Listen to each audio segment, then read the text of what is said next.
बिस्मिल्लाहिर्रहमानिर्रहीम। अस्सलामुअलैकुम। आप देख रहे हैं 1 बाई 1 न्यूज़ HD। ख़बर शामिल करते हैं फ़िरोज़वाला से, जहां कोट अब्दुल मालिक शर्कपुर खोट जनाज़ागाह में टाउन कमेटी की बदबूदार ट्रालियों और गाड़ियों ने डेरे जमा लिए। तफसीलात के मुताबिक जनाज़ागाह की हदूद में इलाका मकीन बदबूदार गाड़ियों की मौजूदगी में नमाज जनाजा अदा करने पर मजबूर। इलाका मकीनों को नमाज जनाजा अदा करने में मुश्किलात का सामना। इलाका मकीनों का कहना है कि शिकायत करने पर भी इंतज़ामिया हरकत में ना आ सकी। जनाज़ागाह की हदूद में सफाई करने वाला अमला भी चारपाई बिछाए बैठा नजर आया। इलाका मकीनों का आला काम से नोटिस लेने का फौरी मुतालबा।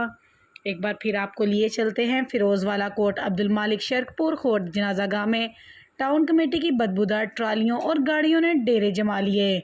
इलाका मकीनों का नमाज जनाजा अदा करने में मुश्किलात का सामना। इलाका मकीनों का आला काम से फौरी नोटिस लेने का मुतालबा। मज़ीद ऐसी खबरों से बाखबर रहने के लिए देखते रहिएगा हमारा चैनल 1 बाई 1 न्यूज़ HD। ताज़ा तरीन अपलोड्स की नोटिफिकेशन हासिल करने के लिए हमारे चैनल को सब्सक्राइब करें और साथ में दिए गए घंटी के निशान को दबाना ना भूलें।